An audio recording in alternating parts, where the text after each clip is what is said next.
All right, welcome back to the Critical Care Shock Lecture Series. During this session, we'll be discussing obstructive shock, and this is by far my favorite classification of shock, so I'm really excited to share this presentation with you.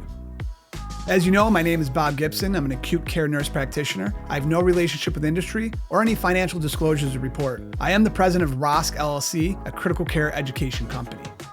Taking a look at what we're in store for during this session here, we're going to cover the hemodynamic profile of obstructive shock. We're then going to take a few minutes to go through a solid definition of obstructive shock, what it is and what it isn't. Then we're going to cover some pathophysiology, not just up front, but with each subsequent section throughout this session. From there, we'll be digging into specific disease processes like tension pneumothorax and hemothorax, pericardial tamponade, abdominal compartment syndrome, high pressure mechanical ventilation, pulmonary embolism, left ventricular obstructions, and lastly, we'll briefly discuss severe decompensated pulmonary hypertension. The hemodynamic profile of obstructive shock includes a low cardiac output and a high SVR, or systemic vascular resistance. And then it's often taught that obstructive shock has high filling pressures. However, filling pressures like CVP and pulmonary occlusion pressures can actually be quite variable in obstructive shock, and this really depends on the etiology and what side of the heart is affected. So filling pressures can be high or normal, and infrequently they can even be low. And an example of a low filling pressure obstructive shock would be a trauma patient that's hemorrhaging in hypovolemic shock and has a traumatic pericardial tamponade or tension hemothorax. If we think about it, obstructive shock is an extracardiac process. The root cause occurs outside the heart, and the process obstructs blood from either getting into or coming out of the heart in the great vessels. A nice definition would be an extracardiac process that obstructs blood from entering or exiting the heart and or great vessels, and this results in shock. The way I see it, obstructive shock can be further broken down into two groups. One group causes a significant decrease in diastolic filling. So for whatever reason, blood can't get into the ventricles. If there isn't blood in the ventricles, there's nothing to eject in terms of a stroke volume or cardiac output. The patient goes into shock and they die. These etiologies include tension pneumothorax, pericardial tamponade, abdominal compartment syndrome, high airway pressure / auto PEEP situations, and even large right heart tumors. The other group significantly increases ventricular afterload, and it directly affects the stroke volume and systolic ejection. There's blood in the pump, but there's no way out. And these etiologies include aortic obstructions, pulmonary embolism, tumors obstructing the pulmonary artery, as well as severe decompensated pulmonary hypertension. The fact that obstructive shock's caused by an obstruction of inflowing or outflowing blood is simple enough, right? However, when we discuss RV failure in subsequent lectures, it gets a little confusing at times. In this example, we have a PE, a pulmonary embolism, and this causes RV failure, but it's due to an issue outside the heart. A blood clot's obstructing the flow in the pulmonary artery, causing increased afterload on the right heart. In this example, we have an RV infarct, a right ventricular infarct, and this too causes RV failure, but from reasons inside the heart, obviously related to poor contractility, secondary to ischemia. So we have two examples of RV failure and shock. One's an extracardiac process and one's an intracardiac process, but they both lead to the same result, a low cardiac output, high SVR state, the PE being obstructive shock and the RV acute MI being a cardiogenic shock. Now this concept mixes folks up sometimes when classifying shock, more specifically discerning between obstructive and cardiogenic shock. All right, now we're going to get into the selected etiologies of obstructive shock. And yes, there's a few more causes out there, but these are your bread and butter conditions. I'm going to discuss the pathophysiology, clinical assessment, diagnostic evaluation, and treatment of each.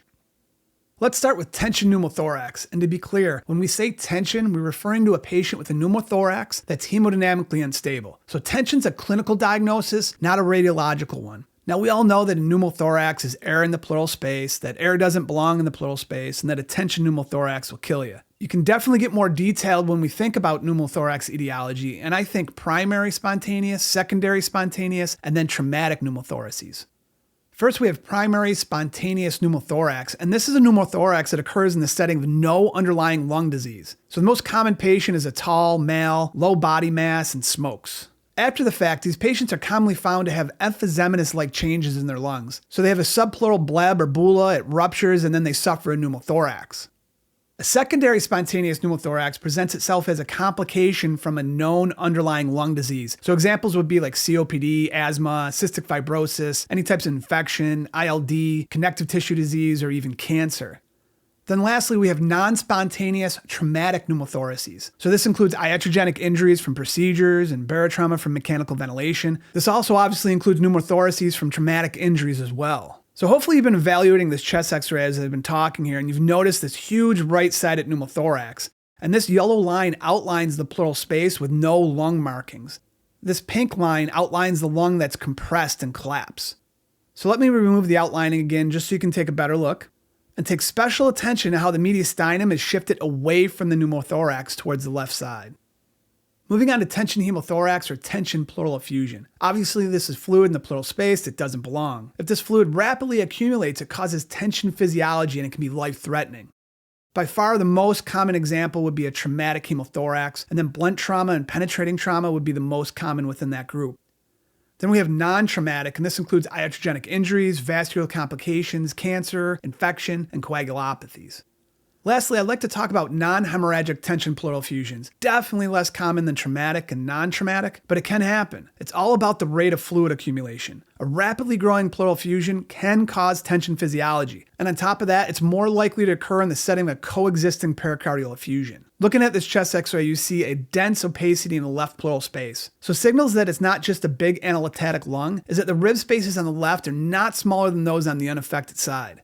In addition, there's clear mediastinal shift away from the hemothorax towards that right side. All right, let's talk about the pathophysiology of a pneumothorax, ultimately a tension pneumothorax. First things first to point out here is that we all breathe via negative pressure ventilation. So the intrapleural pressure, that's the pressure inside our thoracic space, is less than, it's actually negative to that of the atmospheric pressure that we breathe. This is in part to the inward movement of our lungs paired with that outward chest recoil that we experience. Making some abstract drawings and comments here to drive home some physiology and pathophysiology. We all know that we have a parietal pearl which attaches to the chest wall and a visceral pearl that covers the lungs. In between the parietal and visceral pearl is the pleural cavity. And this cavity usually has just enough serous fluid to function as a lubricant for the pleural surface and to provide surface tension. Now with the pneumothorax, air enters that pleural space either from outside the chest or from the lung itself, and this alters the negative pleural pressure that we need. As more and more air is collected in that pleural space with each breath, the pressure within the pleural space rises and it collapses, it compresses that lung. If left untreated, the increase in positive interpleural pressure shifts the mediastinum, compressing that vena cava in the right heart, which ultimately leads to a significant drop in venous return. So in terms of obstructive shock, this process is obstructing blood from entering the right heart during diastole. If there's poor venous return, there's poor filling, this results in a significant drop in cardiac output, the patient goes into shock and they die. And this is true for a rapidly forming pleural effusion like a hemothorax as well. The only difference is that the rapidly accumulating fluid creates an increase in hydrostatic pressure within the pleural space. And this leads to the same scenario of compressing or collapsing that lung, shifting the mediastinum and dropping the venous return due to an obstruction in inflowing blood. Now, a shocking tidbit that I'll never forget, each hemithorax can hold about 40% of a person's circulating blood volume. So in some situations, you'll be treating obstructive shock and hemorrhagic hypovolemic shock. And this creates a situation that requires rapid identification and emergent treatment. Now let's talk about our bedside evaluation pertaining to pneumothorax. First of all, one of my biggest pet peeves, tracheal deviation. Yes, it's a symptom of pneumothorax. However, it's a very late sign of pneumothorax. It seems to be everyone's response when you ask for the signs and symptoms of a pneumothorax. We really need to do better here. So I've separated significant clinical findings into 3 categories: physical exam, vital signs, and ventilator findings. First, clinical exam. The patient might complain of pleuritic stabbing pain. They might be short of breath, tachypnic, and they may demonstrate respiratory distress. They may have unequal breath sounds, unequal chest excursion, hyperrenaissance to percussion, crepitus, or cyanosis and or JVD. As far as vital signs, the patient could be hypoxic, tachycardic, they could be demonstrating pulsus paradoxus, and they could be hypotensive. And what about those findings on the ventilator? The patient could be desynchronous, there could be decreased compliance, increased airway pressures, and poor return volume seen on the ventilator itself. Moving on to diagnostics, I need to stress that the patient's in shock and requires emergent diagnoses. There's no time or ability for CT scans. With that said, traditionally, chest x-rays have been the tool of choice. However, there can be a delay even in a portable chest x-ray. And in addition, pneumothorax can definitely be missed on radiographs. I would take POCUS any day over a chest x-ray for pneumothorax and pleural effusion. And this practice is strongly supported by literature. There's no to very little delay in deploying an ultrasound machine, and I have immediate results and can take immediate action. Here we have a lung ultrasound, and there is a A-line profile seen here. There's partial lung sliding that comes to an abrupt cease, and this is referred to as a lung point sign. In the absence of known bleb disease, this ultrasound finding is very, very sensitive for pneumothorax. Here we have another lung ultrasound. We see the solid organ, most likely the liver, and we see the diaphragm. There's also an ultrasound spine sign seen here. We see a large anechoic black fluid accumulation. You can see the lung flopping around back and forth with the respirations. And these findings are diagnostic for a pleural effusion like a hemothorax. Treatment for a hemodynamically unstable tension pneumothorax is immediate needle decompression. And if you don't have an ultrasound available to confirm pneumothorax, then you treat empirically based on the situational assessment and clinical exam. An example of this would be a ventilated patient that I just did a difficult subclavian central line on, and then shortly after the procedure, the patient becomes hypoxic, tachycardic, and hypotensive, and they demonstrate high airway pressures on the ventilator. I'm not going to wait for diagnostic confirmation in this case. I'm going to empirically treat with needle decompression. We seem to generally use a 14 to 16 gauge angiocath needle, and while there's better products out there, they're not commonly available in emergencies. The short lengths of these angiocaths can make the procedure unsuccessful though. Now the location and landmarks for needle decompression have been under debate for years. The second intercostal space at the mid-clavicular line is the most common teaching, but there's literature to suggest that this might not be ideal, especially in patients that are obese, they're muscular, or they have macromastia. So alternative sites are the fourth and fifth intercostal at either the anterior axillary line or the mid-axillary line. Two things to point out about needle decompression. One, it's only able to relieve high pressure or tension, and it doesn't evacuate the entire pneumothorax. It just converts a tension pneumothorax to a simple pneumothorax. And then two, it's very common for an angiocath to migrate out of the pleural space into the musculature, into the adipose, and it renders it ineffective. For those reasons, after needle decompression, an emergent chest thoracostomy tube is definitely indicated. And when placing an emergent chest tube, we need to respect the landmarks of the safety triangle. A percutaneous pigtail is preferred, however, there are times I would reach for a surgical chest tube, especially in a coding patient that's obese, or I'm unable to aspirate air with the finder needle. A surgical chest tube allows me to feel with my finger and avoid any additional injury, especially in the setting of an unconfirmed pneumothorax.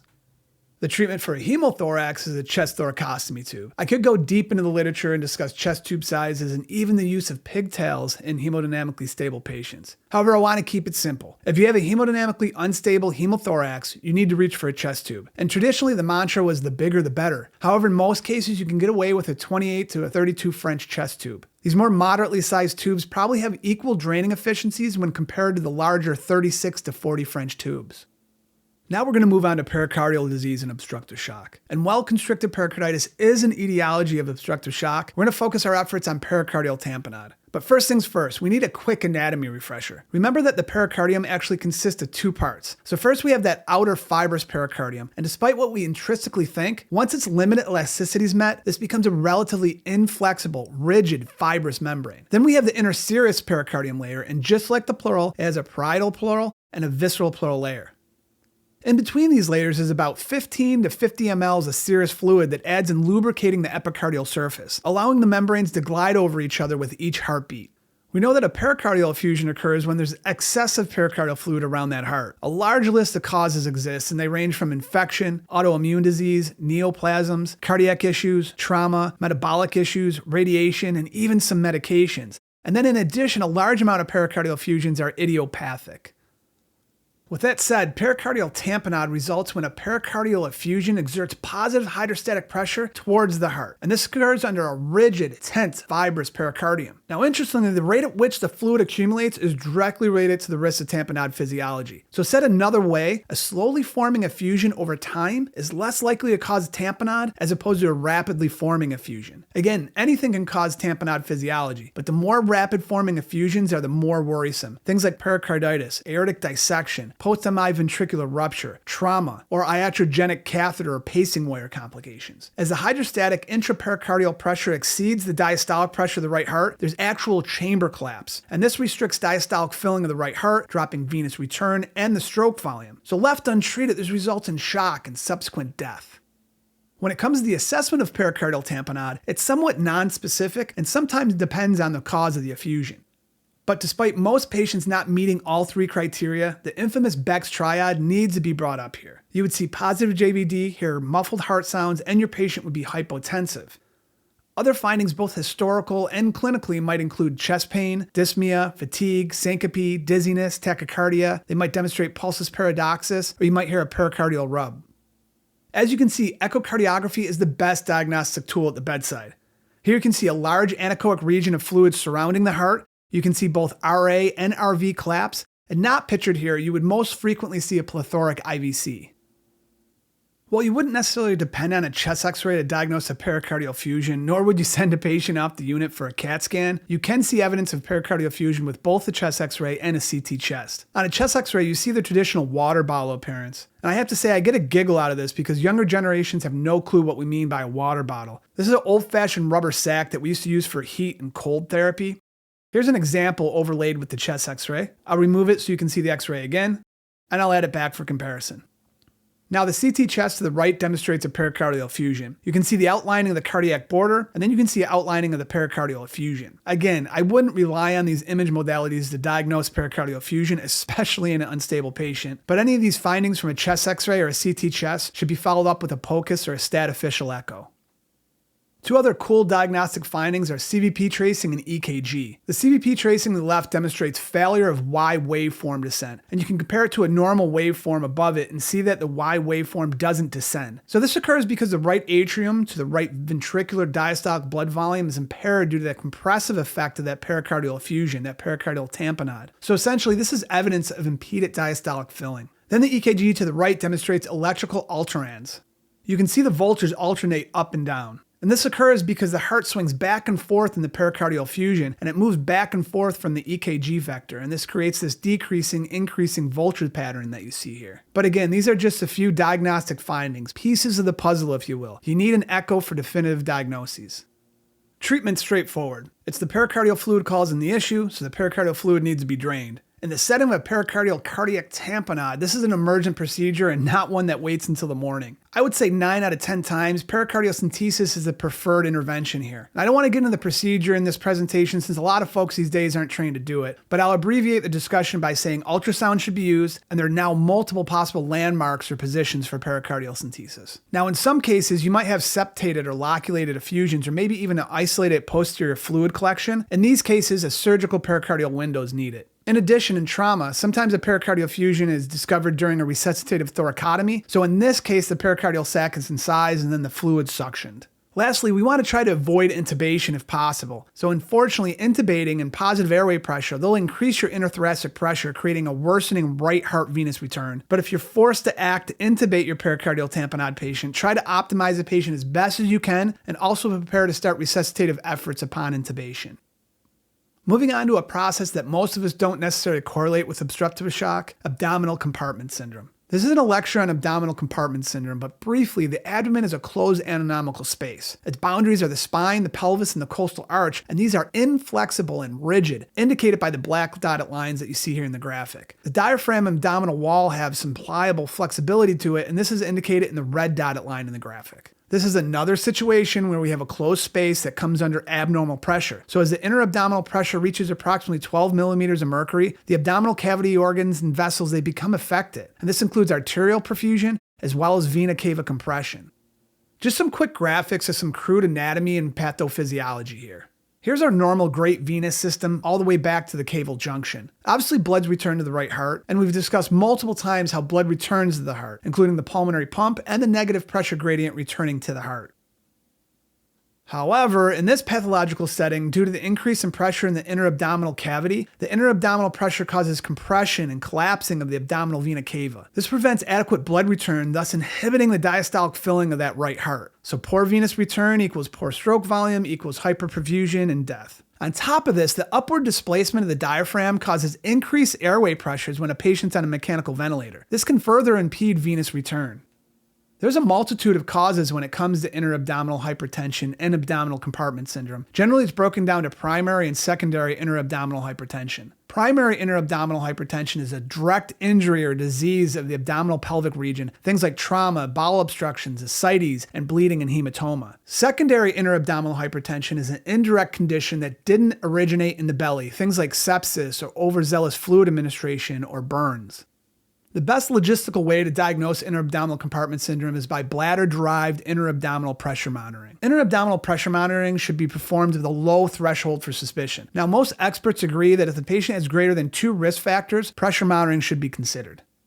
When measuring intra-abdominal pressure, anything over 12 millimeters of mercury or greater is considered intra-abdominal hypertension. From there's varying degrees of intra-abdominal hypertension, and this includes the diagnosis of abdominal compartment syndrome with a pressure greater than 20 in the setting of new organ dysfunction or failure.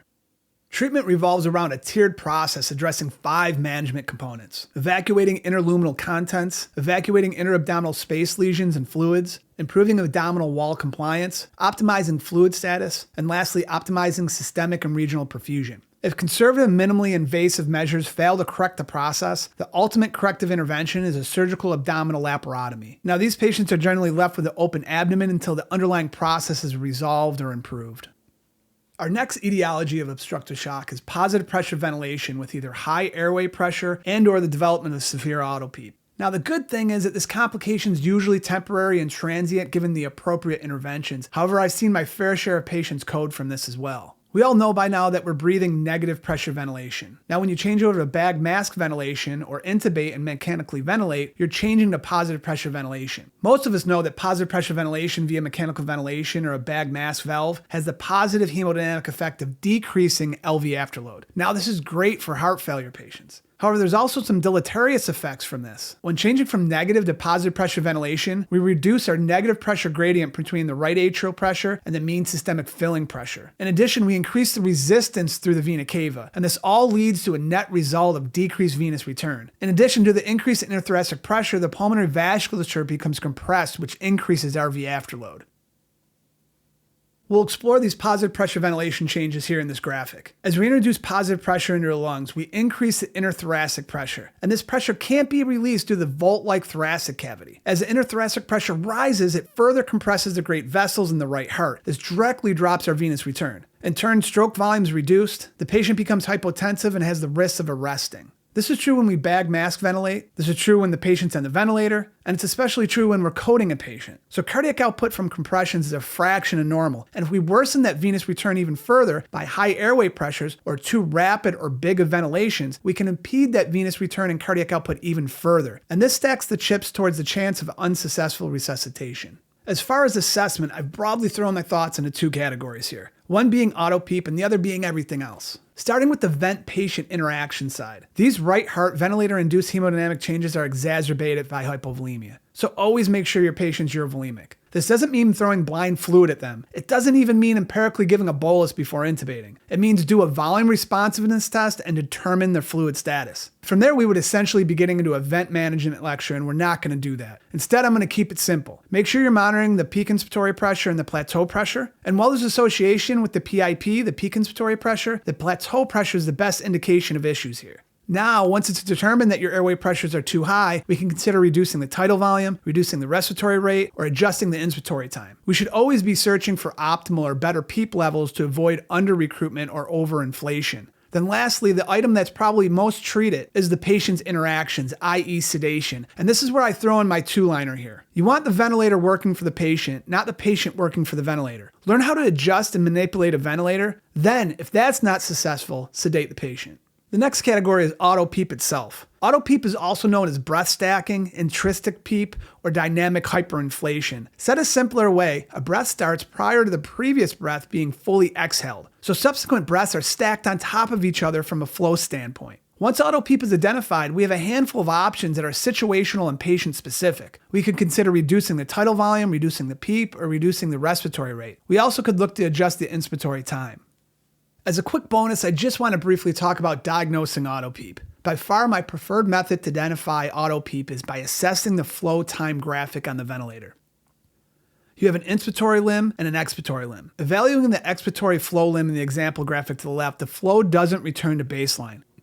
So let me clarify. This is a normal expiratory limb. Flow returns to baseline. This is an abnormal expiratory limb in which the breath started before the flow returned to baseline, causing trapping of flow. Another more detailed and concise way to measure auto PEEP is by doing an expiratory hold. Your ventilator will actually display the PEEP at end expiration, then you compare it to the set PEEP. Here's an example. If your end expiratory PEEP is reading 17, but you have the ventilator set to 10 of PEEP, you have 7 centimeters of water of PEEP or auto PEEP or trapped pressure. Now, I rarely use this technique unless I have a bad ARDS patient that I'm trying to turn the respiratory rate up to the highest rate to blow off CO2, all while ensuring it's not causing air trapping.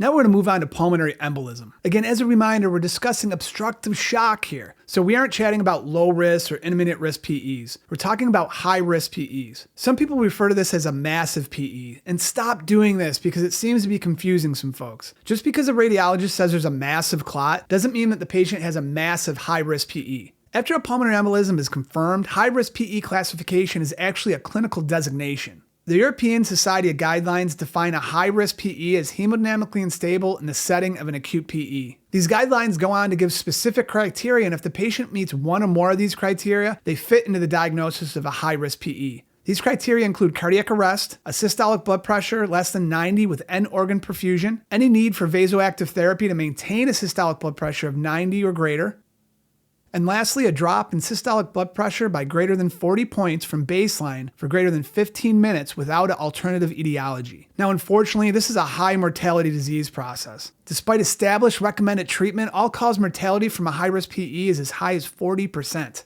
In fact, a high-risk PE that suffers a cardiac arrest is subjected to mortality risk that exceeds 65%. This is the risk stratification chart out of the European Society of Cardiology guidelines. So for purpose of this presentation, it just gives you contrast and comparison of a low risk versus intermediate risk versus high-risk PE. So high risk is technically hemodynamic instability with a high PE severity index score, RV dysfunction, and elevated biomarkers. However, clarifying statements made regarding high-risk PEs here. Hemodynamic instability combined with PE confirmation on a CT pulmonary angiogram and or evidence of RV dysfunction on a transthoracic echo is sufficient to classify a patient into the high-risk PE category. In these cases, neither a calculation of a PESI nor measurement of troponins or other cardiac biomarkers is necessary. This is a pretty important take-home here. If the patient has a PE and they're unstable, we don't need to delay further diagnosis of a high-risk PE by obtaining these extraneous metrics.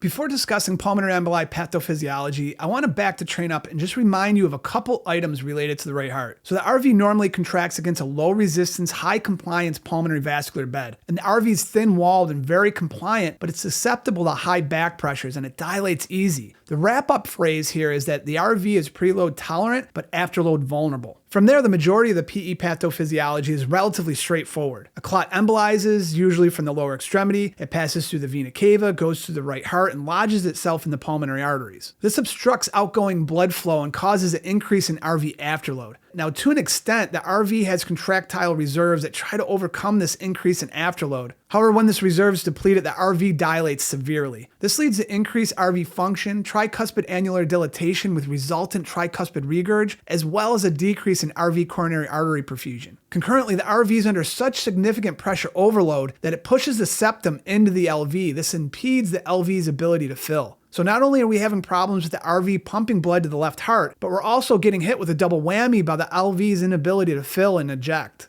Obviously, this affects stroke volume, dumps the cardiac output, and the patient goes into shock and or codes. Now that covers what I refer to as the mechanical pathophysiology. I just want to add that there's more. There's endothelial injury and activation of numerous vascular mediated compounds, which worsens the resistance afterload component even further. Now with that said, I always like to close up these short patho talks with some shock and awe. Here's a clot burden of a particular high-risk PE case. As you can see, a picture's worth 1,000 words here. Remember this graphic the next time you're taking care of a sick PE patient. So how do we diagnose PE? The primary diagnostic tool is the CT pulmonary angiogram. Plain and simple. Nothing else to say about that. They're quick, accurate, and they give you the whole picture, including alternative diagnosis at times. Now, VQ scans are pretty underwhelming to me. They're cluttered with interpretation confidence, they're time-consuming, and they're often ordered inappropriately. In addition, if the patient ends up requiring catheter-directed therapy, the VQ scan gives very little diagnostic or procedural planning data. The VQ scan is often used to replace the CTA pulmonary angiogram, and it's mine and many others' opinion that if you're dealing with a life-threatening process, you give the IV contrast for a CT pulmonary angiogram regardless of the creatinine. We know a lot more about contrast-induced nephropathy than we did a decade ago, and I'll just leave it at that. However, it's an option, especially for patients with a severe proven contrast allergy.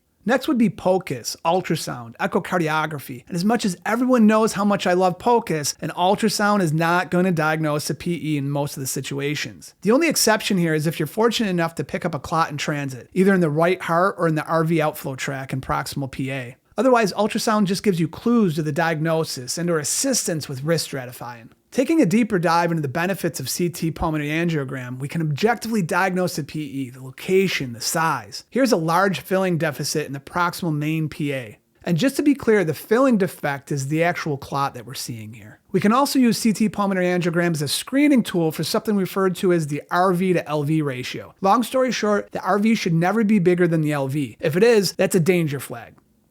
Here you can see an RV to LV ratio that's greater than 1, and this is an indication of RV dysfunction. Then to wrap up our talk on CT pulmonary angiogram, we can look for hepatic contrast reflux. And this CT pulmonary angiogram slice is not normal. We shouldn't see this white contrast in the liver vessels if the CT pulmonary angiogram timing's correct. What this finding's telling you is that cephalad to the hepatic vessels, there's back pressure. In the case of a pulmonary embolus, it's due to the increased right heart pressures, decreasing venous return, decreasing the ability of the contrast to return to the right heart. Next on to my favorite, POCUS, point of care ultrasound. Now, I was telling you that the vast majority of times ultrasound cannot diagnose the PE. Well, here's the exception. If you're fortunate enough to visualize clot in transit, that's enough for your PE diagnosis. So clot in transit is just what it sounds like. You visualize a clot in the right heart or the right ventricular outflow tract proximal pulmonary arteries. So our cine loop here to the left demonstrates an RV-focused apical view of the right heart. Not only is the right heart severely dilated, there's also a large clot in the right atrium, and you can actually see it flop back and forth through the tricuspid valve going into the right ventricle. I'll highlight it here in case you're not seeing it. The cine loop to the right is a bit more difficult to point out. This is a parasternal short window on the pulmonary artery axis. And if you look really close here, you can see the hyperechoic white mobile mass, and this is a blood clot. Here's a lay of the land of what you're looking at. You have the ascending aorta, the right ventricular outflow tract, and then you have the actual proximal pulmonary artery. The PA kind of looks like a pair of pants. They actually call this the trouser sign. And here's one more shot of the clot. In my opinion, this is a very hard acoustical window to get, especially in a critically ill patient. POCUS also allows us to assess RV dilatation, morphology, and RV-LV ratio. So here's a still image of an RV-focused apical four-chamber window, and you can see a dilated RA and RV. There's clearly a concerning RV diameter to LV diameter issue here.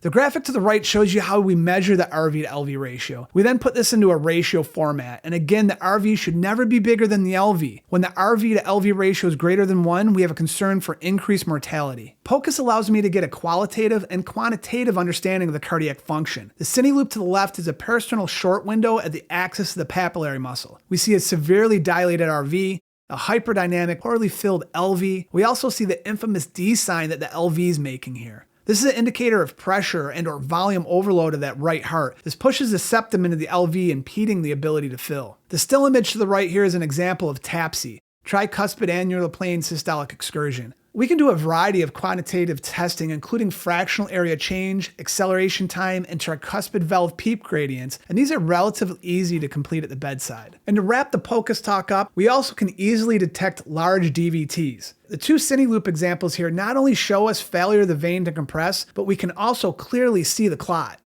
And just to reinforce, the reason the vein isn't compressing with manual downward ultrasound probe pressure is because of the clot. Again, this is an easy bedside test. You get diagnostic answers in a matter of seconds, but this doesn't diagnose PE. However, in the setting of a hemodynamically unstable or pericoding patient, if I find a clot and I see a dilated RV in the absence of other reasonable diagnoses, I can treat for PE empirically. Definitely an excellent tool. So what about treatment for PE? Well, first I'll say that literature and research in this area have been taking off in the last decade, and I wouldn't be surprised if we see some changes in our treatment guidelines in the upcoming years. With that said, let's go through some treatment options here.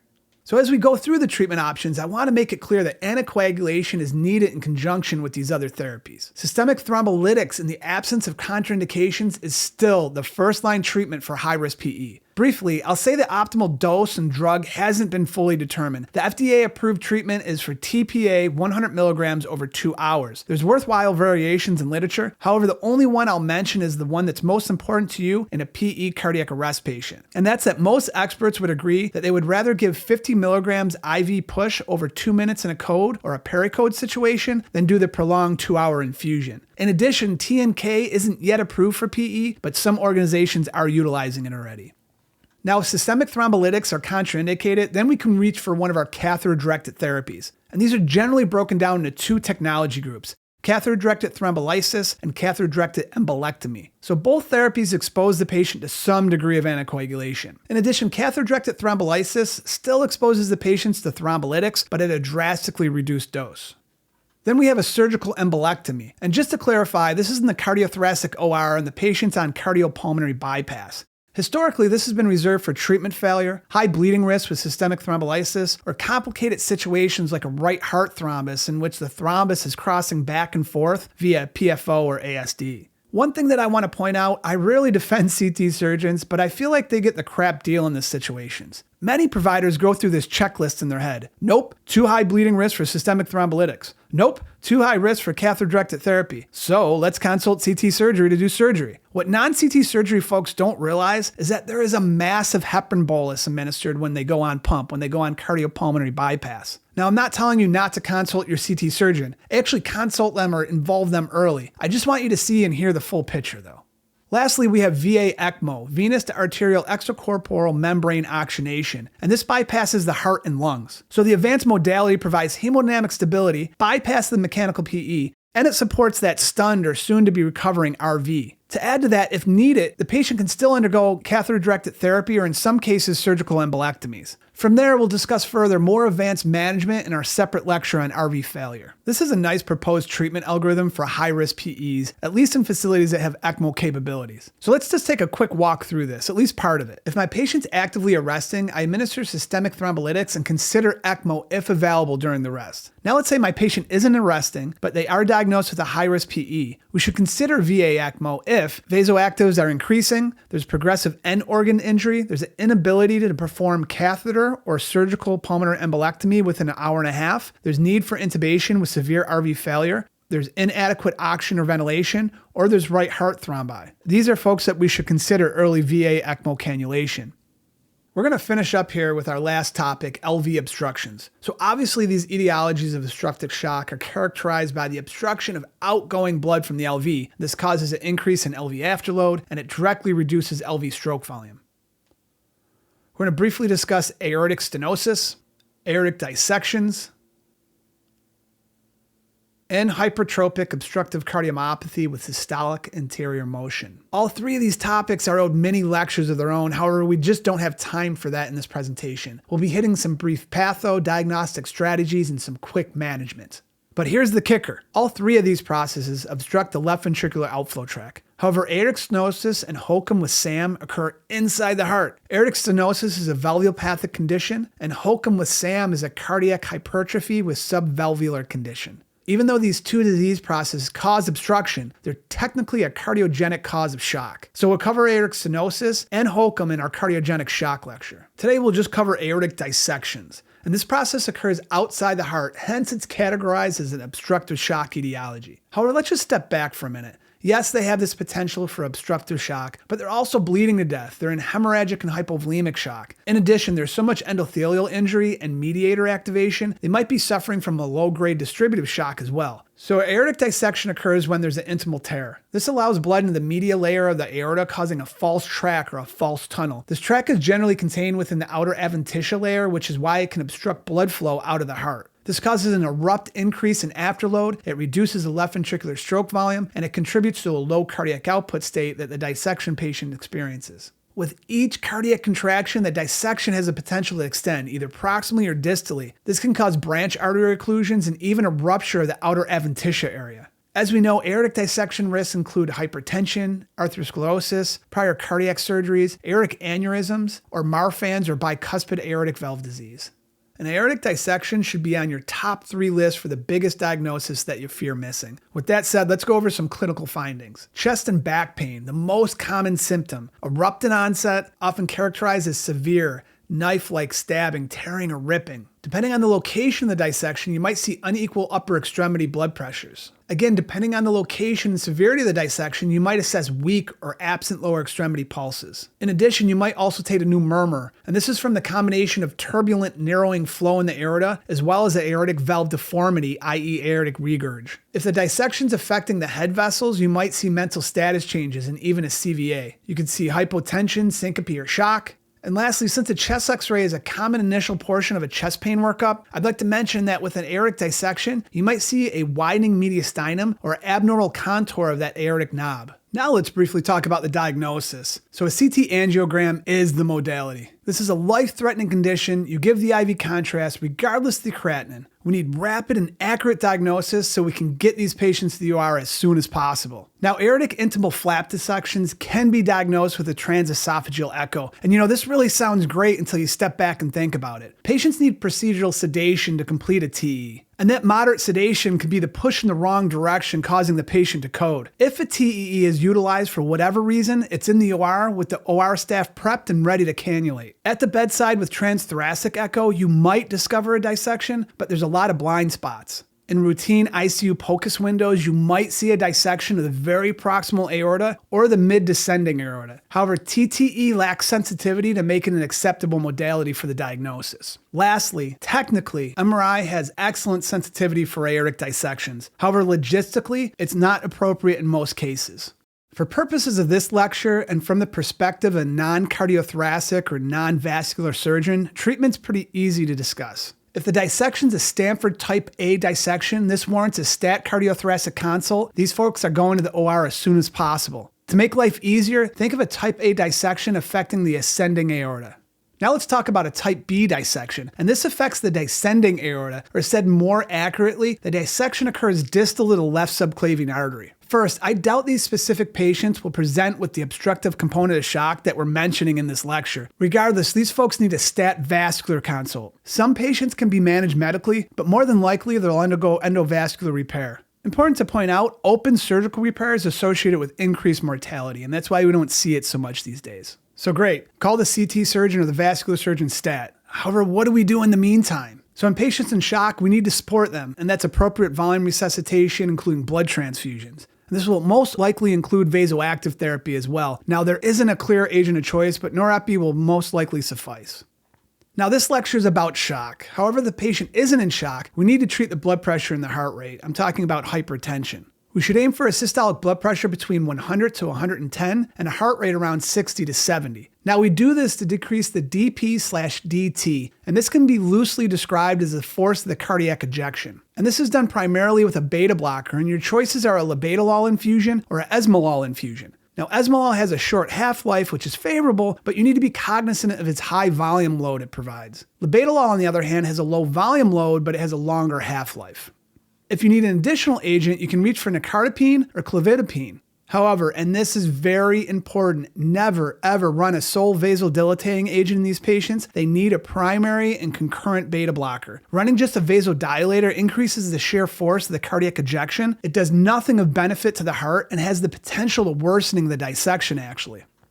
And while all this is occurring, you need to be anticipating the patient going for emergent surgery. Make sure you're prepping them appropriately. This includes type and screen, coags, reversing anticoagulants, so on and so forth. We can't allow any delays in getting to the OR, especially in a type A dissection.